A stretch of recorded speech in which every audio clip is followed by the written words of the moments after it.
Good morning, everyone, and thank you for joining us. My name is Greg Betzweiser, and I'm the contract specialist for Metropolitan Energy Center. And along with Lane Strasener, our communications coordinator, Jenna Zamanek, and Taylor Korn, MEC's senior program coordinators, today we'll be going over the details, documents, and submission process for our current procurement opportunity, Electrifying Transportation in Local Communities. Attendees will be on mute throughout the presentation, so if you have any questions, please type them into the chat window of the GoToWebinar screen, and we'll do our best to answer them at the end. Additionally, applicants are encouraged to submit questions after the presentation. Please email them to rfa@metroenergy.org with the subject line, Query for EVM RFA. Questions will be accepted until July 2nd. Answers will be posted publicly to the MEC website, and where discrepancies exist between this webinar and the RFA guidance document, the guidance document will prevail. A recording of this presentation will be available on the MEC website, and a link will be shared with attendees. If you haven't already, please sign up for some notifications. Next slide. The purpose of today's webinar is to clarify our program's eligibility requirements, break down the application process, and highlight current timelines so you feel confident moving forward with your submissions. Our agenda for today is as follows. An overview of MEC's funding opportunity, Electrifying Transportation in Local Communities, a detailed review of the application requirements, including documents, evaluation criteria, and format, a brief discussion of administrative conditions, and wrapping up with the Q&A session, which we will address questions in the chat as well as common questions we have received. Next slide. And here's the timeline for this RFA. The guidance document, application, and budget workbook, they were released on June 13th. And as I mentioned, our deadline for questions is July 2nd. The submission deadline is July 16th at 4 p.m. Central. Invitations to interview are anticipated to be sent out the week of July 21st, 2025. Applicants selected for award negotiations will be notified by email, and applicants whose projects are selected for funding are expected to sign and return the agreement to MEC within 2 weeks of receiving the document. Next slide. This RFA aims to identify partners to collaborate with MEC and the Department of Energy and focuses exclusively on electric vehicle charging installations, including associated outreach programs aimed at significantly reducing pollution emitted from vehicles. It supports the deployment of public charging infrastructure in both urban and rural communities in Kansas and Missouri. As we've announced, $1.4 million in federal funding is allocated, which is incredibly exciting. And while we're eager to move forward swiftly due to current funding freezes, we now anticipate these projects launching no earlier than this fall with a final deployment deadline of May 31st. Next slide. Eligible applicants are limited to small businesses and organizations located in or serving urban and rural communities in Missouri and Kansas. We are primarily seeking applicants operating in areas where public electric vehicle charging is limited and to provide public plug-in charging to multifamily apartment buildings. Individuals are not eligible for selection. Eligible entities include small businesses as defined by the U.S. Small Business Administration standards, which is available on the SBA website. And that link can be found in the guidance document. Other small businesses, entities, and organizations being considered include nursing homes, churches, hospitals, grocery stores, apartment buildings and apartment complexes, fuel retailers operating fewer than 10 locations, registered disadvantaged business enterprises, emerging businesses in growing communities, grassroots organizations and community-based entities, and government organizations in Kansas and Missouri serving populations under 50,000 people. Next slide. The charging infrastructure must be dedicated for electric vehicle support equipment.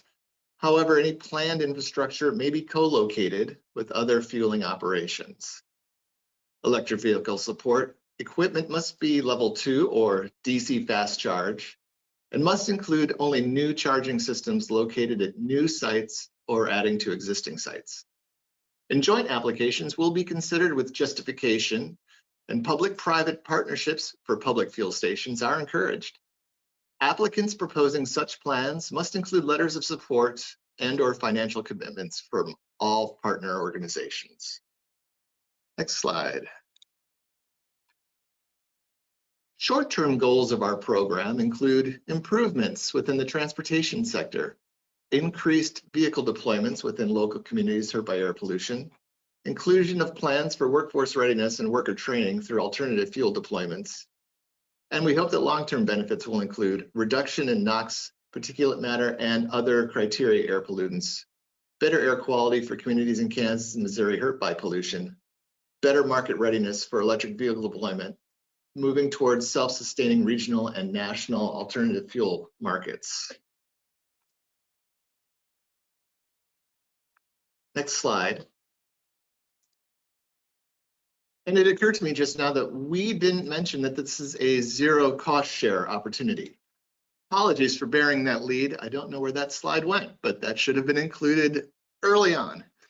So next slide, criteria for evaluation. All applications will be reviewed by a committee consisting of MEC staff and other members offering technical evaluations and assistance as necessary. Applicants will be notified if additional information or documentation is required. When evaluating projects for funding, applications will be evaluated based on a variety of criteria, including how well the proposed project aligns with the objectives, the extent to which the project involves local communities, public engagement, and cost effectiveness. Next slide. Complete and eligible applications will be ranked in each of the following categories, weighted and given a final score. First, there is project merit, which is how well the project objectives align with the program goals. This category is worth up to 25 points. Then impact and outcomes, how meaningfully urban and rural communities are positively affected in the proposed metrics to demonstrate your project's impact is worth up to 20 points. With public engagement and project sustainability, we're looking for outreach strategies that are novel and replicable, as well as your plans for future electrification work for a possible total of 35 points. Then cost effectiveness and budget, which includes the reasonableness, completeness, and accuracy for your budget for a possible 10 points. Lastly, applicant capacity and qualifications, which is a maximum 10 points, all for a possible total of 100 points. As we stated, applications are due July 16th at 4 p.m. And again, only electronic applications will be accepted. Hard copy applications will not be accepted. Please email your application to rfa@metroenergy.org with the subject line, EV charging RFA, then your applicant's name. Applicants will receive an email response notification at the receipt of their application within 2 business days upon submission. MEC is not responsible for technical or transmittal issues when submitting a grant application. Next slide. Take a sip of water.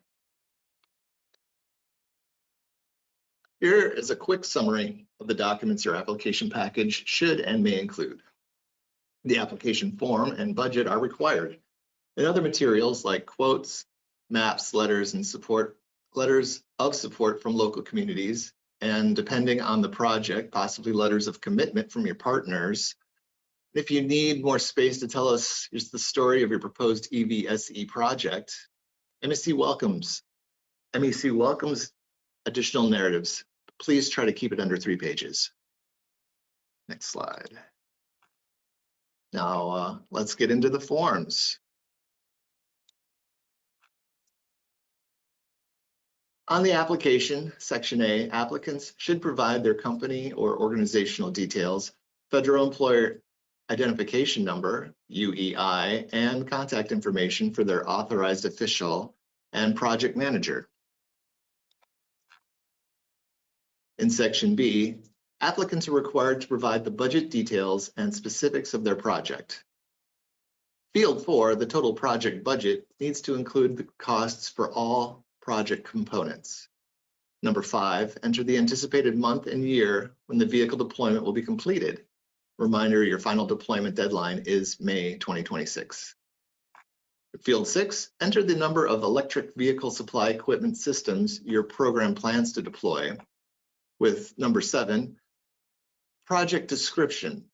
Briefly describe operations and operating conditions, electric vehicle charging installations. For example, we intend to install 2 fast charge electric vehicles charging stations at our Springfield facility for public use. And then in section C, by signing and dating, applicants certify that the statements and information provided are true and accurate, and you agree to provide the required documentation and assurances necessary to complete the funding process. Next slide.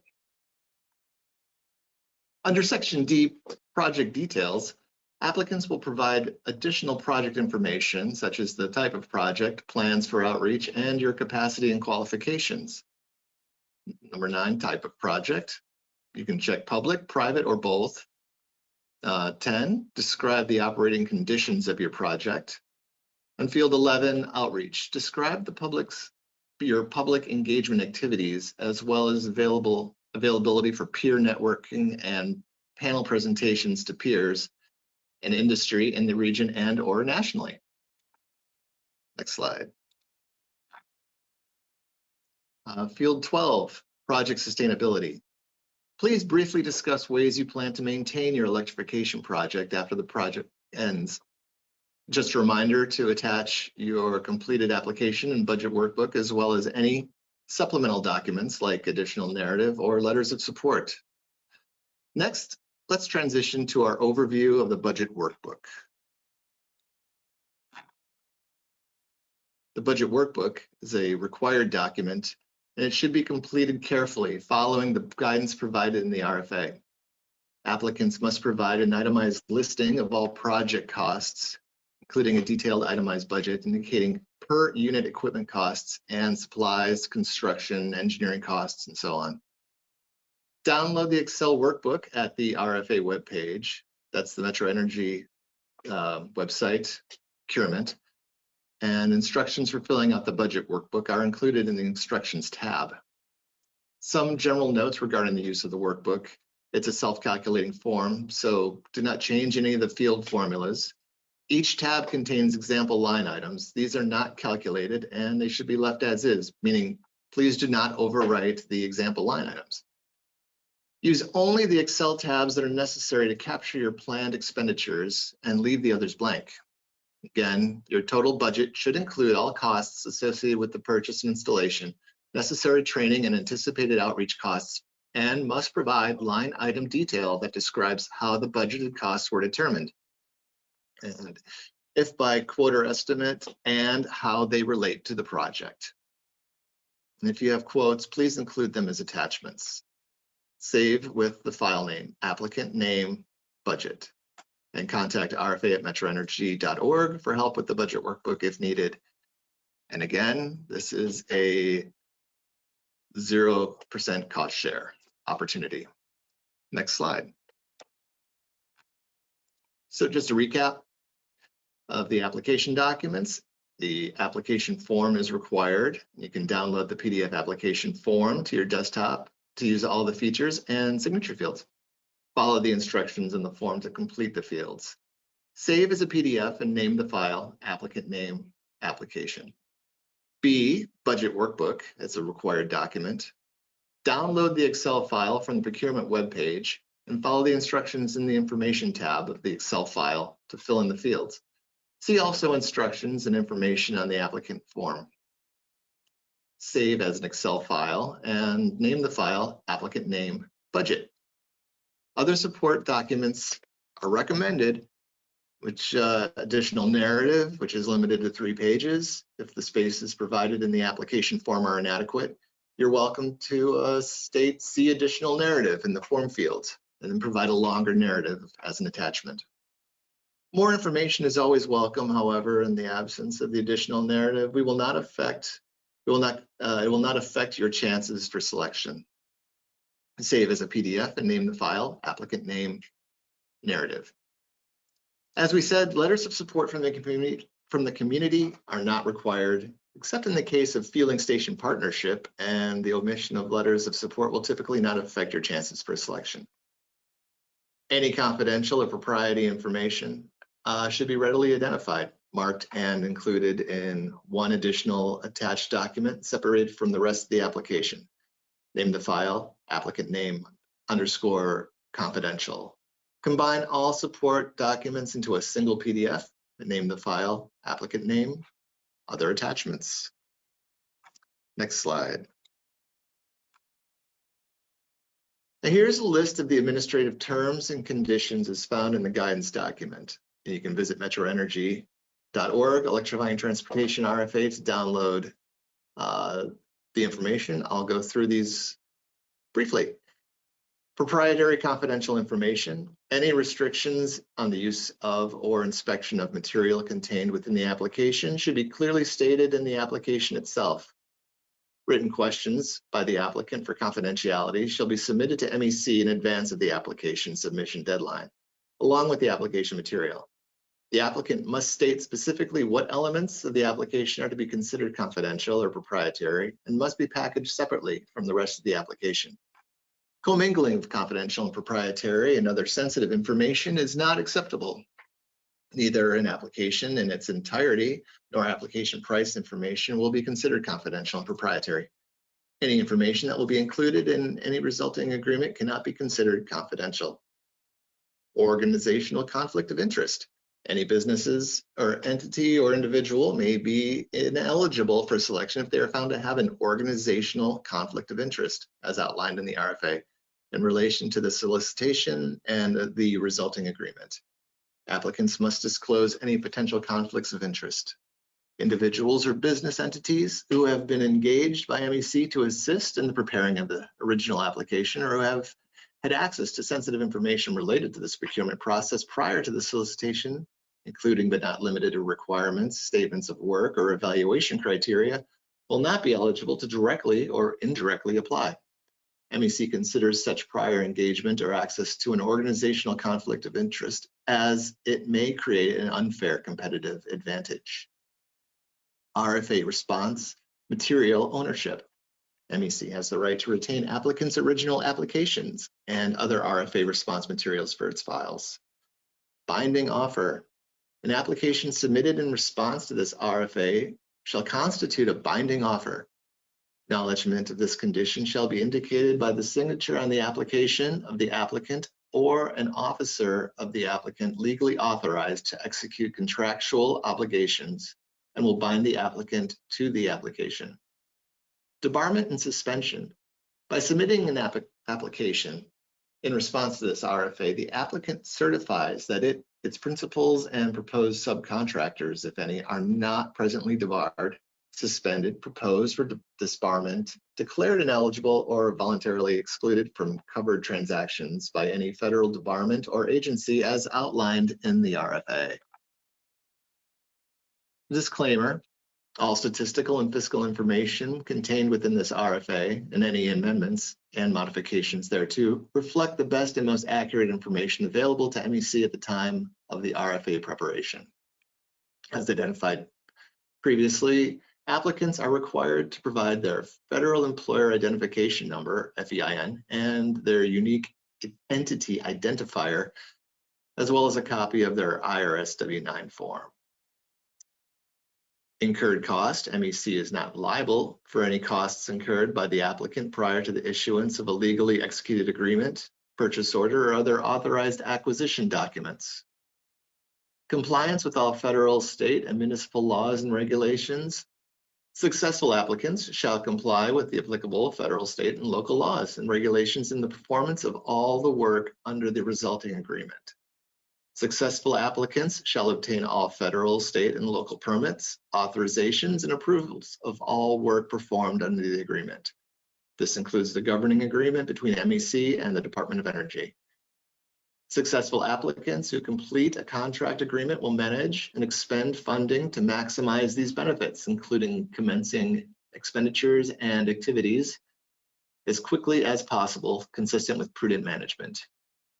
Contract planning. Evaluation and vendor selection will be required to align with the program's core goals. Next line, selection process. MEC reserves the right to request additional information from applicants prior to the interview and final determination.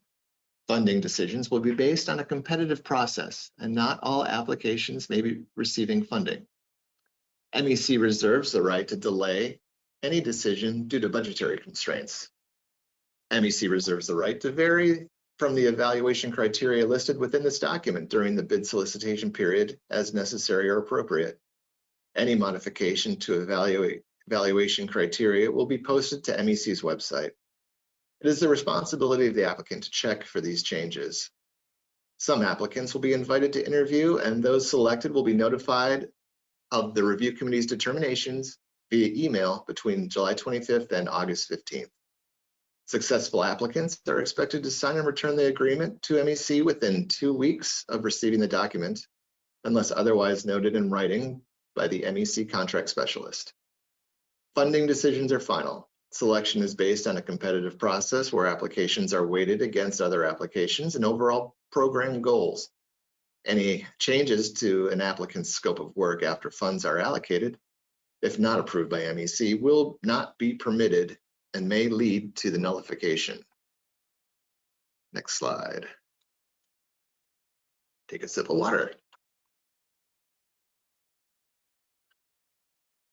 All funding is contingent on the accuracy of the information provided in the application and will require the successful applicant to maintain accountability and submit regular reports.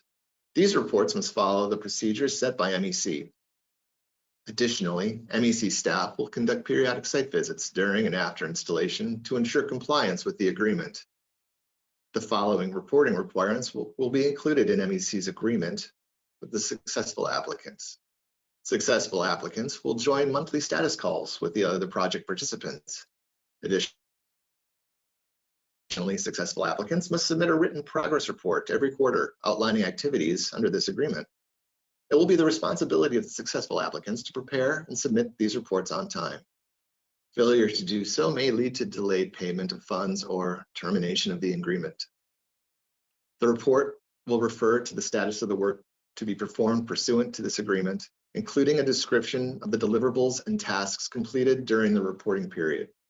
It will include a description of any findings or results, any unanticipated outcomes or roadblocks encountered, and any potential future applications of project results. The report will indicate clearly whether work is proceeding according to schedule, ahead of schedule, or behind schedule. If the work is behind schedule, the report must include a summary of the reasons for the delay and a plan of action to bring the project back on schedule, which will be subject to review and approval. Successful applicants will produce and submit to MEC a final project completion report that provides a technical account of the total work performed and contains a comprehensive description of the work tasks specified herein, the results achieved, documenting the success, lessons learned, and a financial summary outlining expenditures. Next slide. Payments will be made in accordance with the contract terms. MEC will reimburse reasonable, allocable, and allowable costs associated with eligible equipment installed based on satisfactory monthly progress and the necessary documentation of work outlined in the agreement as determined by MEC. The successful applicant will only be compensated for equipment that has been installed by them and accepted by MEC in accordance with the terms of the agreement. Compliance with all local building and operational codes as demonstrated by a signed permit or similar from the local authority having jurisdiction is required for construction activities. Non-compliance will result in the nullification of the agreement and repayment of any funds. Payment will also be contingent upon MEC's timely receipt and approval of the required reports as specified in this agreement. And that concludes the formal part of this presentation. So it's time for some questions and answers. And as a reminder, this recording will be available on our website in a couple of days. And so please don't hesitate to reach out with any questions. And let's open the chat Lane, do we have any questions from our attendees? We do. The first question is this application applicable to a public university that operates as a nonprofit? That's a great question. I will look to our senior transportation coordinators. Jenna, Taylor, are you on the line? Yes. Hi, Brian. My name is Taylor Korn, and I'm a senior program coordinator here, like Greg mentioned. To answer your first question, it is going to be dependent on the size of the university and the revenue generated, which are obviously numbers we would have to converse about. But because we are trying to make this oriented towards small businesses and organizations, those are going to be some factors we take into account before we can deem your application acceptable.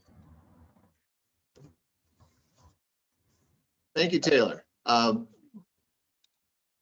We're having a little bit of a hard time hearing you on our end. Is it moving forward? Maybe we can push that voice harder into the. I know you're remote, so I appreciate you jumping on the line. So yeah. Lane, do we have another question from the folks? Next question is, what is the maximum grant awarded per eligible entity? Well, Jenna, Taylor, do you have a response? Yes, I can take a stab at it again, and hopefully you can hear me a little clear, but we do not have a maximum award amount currently in mind. It is going to be dependent on the applications themselves, if they're in line with what we are looking for, and the project costs overall is dependent on what you submit, but whether or not it is accepted is once again based on what the project is in line with, if it is what we are looking for. Thank you, Taylor. That was good. I can hear you much better too. Appreciate you. Okay. Okay, next question. Do you have any advice, guidance, or resources to estimate costs? I feel like many small cities, small businesses, and nonprofits will not have experience with that. Yes, I can continue on that front. So in terms of costs, I assume you're talking about project costs, whether that be EV technology or EVSE equipment like charging stations. We can provide some rough estimates of those. If you would like to follow up in more detail about that after the fact, I can provide some exact numbers, things like the price of the charging stations themselves, the panels you would have to get to install them, the labor costs, things along those lines, as well as the different levels of stations and what those might go for. And if you're more interested in the vehicle side of things, we have a lot of resources we can connect you with to make sure you have a better understanding of what to expect cost-wise. Thank you.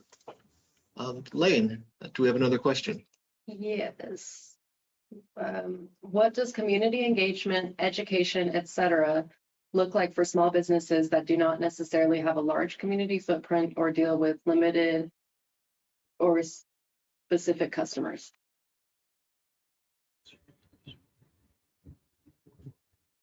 I think what we have in mind for community engagement and education is kind of making the community aware of the project you guys are focused on. We want to make it something that can benefit them in some way, shape, or form. As we mentioned during this presentation, one of our goals is to hope it reduces, the local carbon footprint and transportation emissions in the community. So maybe informing them about the benefits of electric vehicles and the changes you can make to your respective community by electrifying, things like that. You can hold, listening sessions where you give presentations about the project or the equipment in order to educate your community. And even if you don't have a large community footprint or deal with limited specific customers, you can still reach out to people in your neighborhood and just get the word out a little more on how your project is going to benefit them. Thank you. I think that was a great answer. Lane, do we have anything else in the chat? Yes. What, wait, 1 second.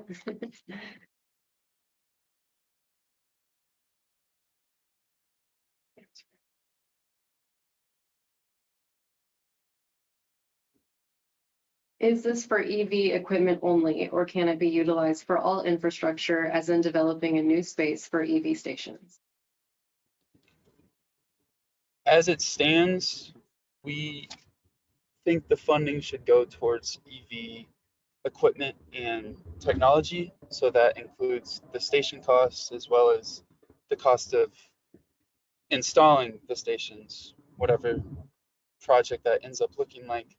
But we cannot necessarily dedicate it to restructuring a space or upscaling it to fit the needs of a charging station. So it is going to be exclusive to EV technology and the costs associated with installation in that front. Okay, thank you. Lane, how's the questions? What is the maximum amount available per applicant? Did we answer that already? We did, and it's not determined as of yet. This is a $1.4 million opportunity, and we have 0% cost share. And yeah, so 1.4 million is the number allocated. Next question. Yeah. Is this application available to address EV charging station access for upper story housing units that are individual apartments in a downtown historic district? And can they be placed in public parking lots that will be accessed by both apartment residents and the general public? We are looking for multi-housing units, otherwise known as apartment complexes, so we can kind of have a maximum reach in terms of the impact of this. So we would definitely consider working with a project that is looking to install them at an apartment complex. And the specifics of where they can be installed aren't something I can necessarily speak to yet. That's all based on the project itself. But yes, we would be able to accept an application with that idea in mind. Great, thank you. Okay, next question. Is there a required match? Can in-kind labor be used? If you're talking about a cost share related match, like Greg has mentioned a few times, there is a 0% cost share. And essentially what that means is that the businesses we end up working with do not have to put forward any of their own money into the equipment that we are helping them connect with. And in-kind labor, I am not 100% sure about what kind of labor needs to be utilized. We did not have a specific organization of any sort in mind, so that is going to be something we discuss later on. And just to clarify, this is a reimbursement funding opportunity. So yes, with the 0% cost share. Yeah. Okay. Thanks. We have a few more. 1 second. I'm trying to answer all the questions in the chat as well. Does the grant also cover software or network fees for the unit?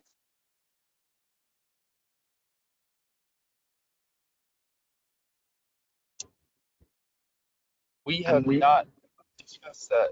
Or I'm sorry, Greg, go ahead. No, I think we're on the same track. We will have to see the question and some specifics, I believe, or maybe even take that one as a sidebar, because we haven't, as far as I know, we haven't considered that. But Taylor, please continue.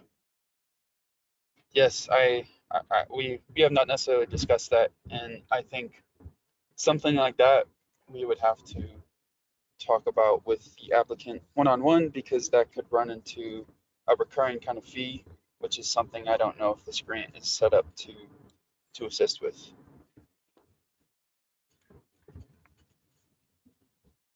That sounds right. Okay.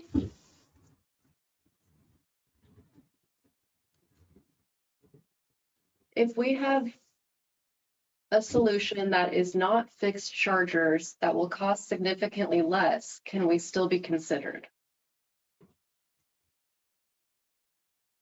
Again, it's going to be dependent on the organization applying, what kind of project you have in mind in terms of its impact and whether or not it is in line with what we are looking to accomplish. But just having, sorry, I kind of misspoke. If it's not related necessarily to installing EV equipment or deploying EV vehicles, then we're not sure we will be able to be, we're not sure we can consider that application. These funds are strictly for use of EV deployments and EVSE technology installation. And I could jump in really quickly. This is Jenna Zamanak, the other senior program coordinator. The grant is specifically for level 2 chargers or DCFC chargers. So it would have to be, I'm not quite sure what exactly you're discussing as a different alternative, but if it's not under those two, then we will probably not be interested in looking into that. But it just depends on what it is. Thank you for the clarification, Jenna. Okay, next question. Do chargers need to be publicly available or could they be restricted to residents, employees, or customers? This is something else I believe we haven't discussed or decided on. So I can't give you a definite answer at this stage. I don't know if anyone else has thoughts. I think on the application, it says public, private, or both are options. So in this, we would have to see the application, but I believe public or private or both public and private are possible categories for funding.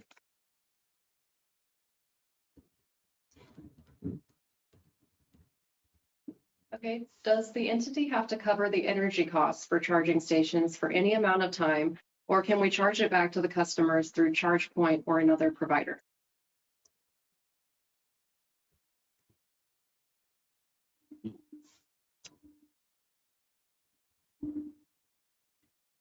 We received a question similar to this before this webinar, and this was another topic we had not fully decided on, and I think that's going to be on a case-by-case basis, again, dependent on the application, the charging network you're choosing to work with, then stations you install, stuff like that, because all of them have different software setups and may pull electricity from different places, but we can provide more information on that front later on. Sounds good. Okay. Is there any preference for locations that do not have other EV chargers? Yes, we are looking to work with businesses and locations that are lacking stations so we can provide accessibility to different communities that currently don't have accessibility. So yes, it's not necessarily a preference on that front, but that is something we are looking for in terms of the application itself and the project you are looking to perform.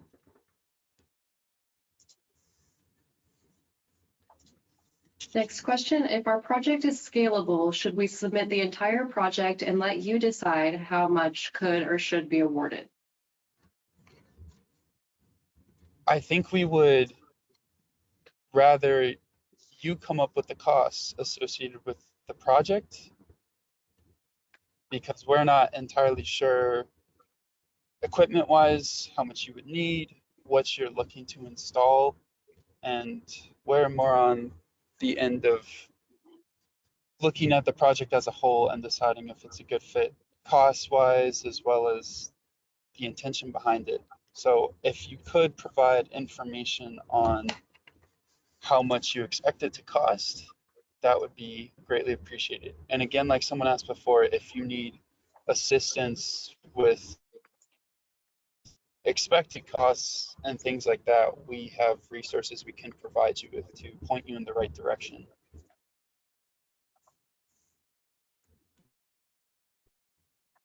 Great. Okay. Next question, can the electric company partner with a city for the project?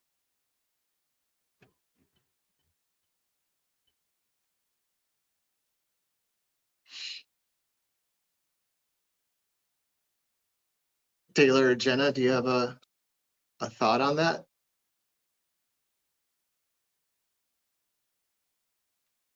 I think Depend on the similar- utility in the city, or yes, I Yes. agree. I think similar to the situation someone asked about a university, it's going to depend on a few factors like the size of the entities and other details like that.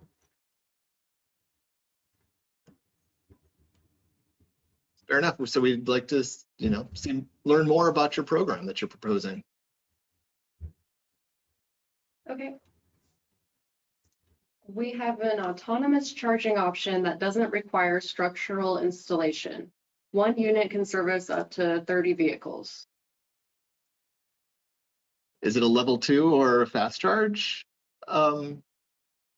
charger? I guess that's sort of the stipulation. I don't know. Taylor, do you have any thoughts on that?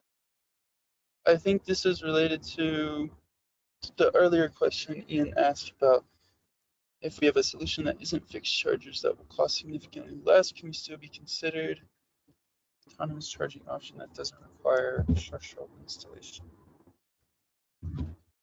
And you say they are level 2 chargers in the next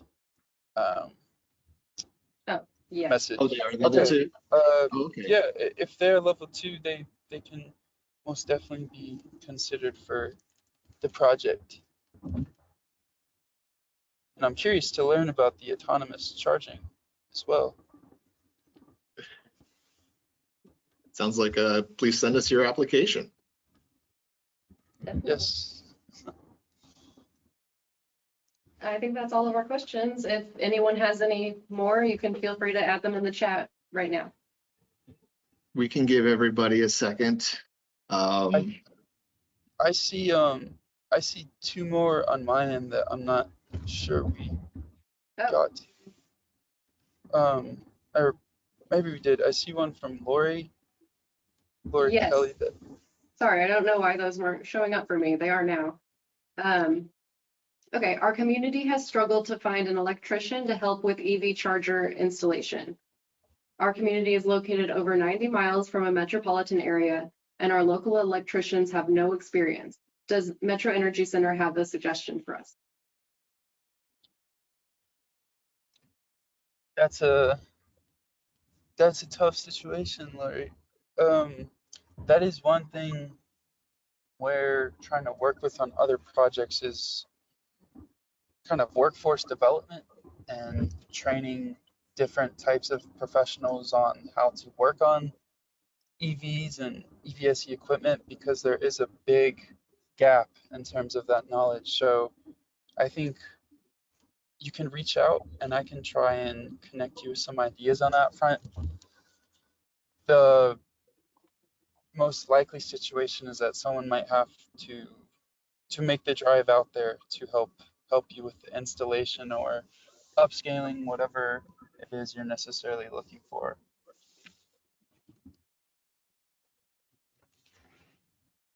I think one of the hopes that this will create opportunities to train electricians in the installation process and coding and such. So maybe if that could be part of your program that you're proposing, please, consider that. Okay, next question is installation in parking garages allowed?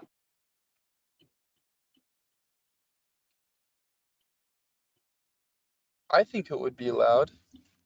again, it's going to be dependent on the project as a whole, but that would be a publicly accessible area. And since the stations can be both public and private, I think that would be okay. I don't know if anyone else has thoughts on that, but Yeah, I agree. It depends on what business or where the parking garage, who owns it, how big of an organization that may be, and then who is able to access it. Good points, good clarification. Any other questions? I'm not seeing any. Okay.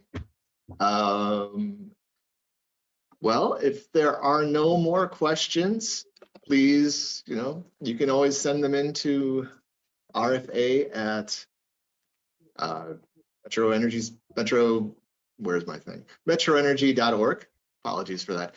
And if you have technical questions or need help applying, please email MEC's Transportation Program Coordinator, Drew Ahrens. Once again, the due date for this RFA is July 16th at 4 p.m. and invitations to interview are anticipated to be sent out the week of July 21st, 2025. And again, we are anticipating a fall project start date for the projects themselves. And this is a $1.4 million opportunity with a 0% cost share. I real quickly want to add on, projects will be favored if they offer some cost sharing funds. Sorry, we did not mention this earlier. I did not get a chance to see that message, but just want to throw that out there in terms of when you're applying. This is a 0% cost share opportunity, but applications that take on some of the expenses will be favored. That is an excellent clarification. Yes, we're looking for a good use of the funds, let's say, as well. Okay, if there's nothing else, thank you. We appreciate you for joining us today. Again, my name is Greg Betzweiser, and along with Lane Stracener, Jenna Zamenak, and Taylor Korn, Metropolitan Energy Center looks forward to reviewing your applications for electrifying transportation in local communities. Lane, was there one more? Yep, we have a few more questions. Oh my gosh. Okay. Let's keep it going. Okay, $1.4 million is divided amongst multiple entities. Yes, I don't think we plan on giving the entire amount to one awardee. Our hope is to split it amongst multiple organizations so we can have a maximum impact with this project. Okay. Oh, and then the other one was just clarifying that question. So, okay. Okay. All right. Well, thank you for your time and for joining us today. Again, please register at the Metro Energy website for updates, and the recording will be available in the next couple of days for download. Appreciate your time and have a great rest of your day.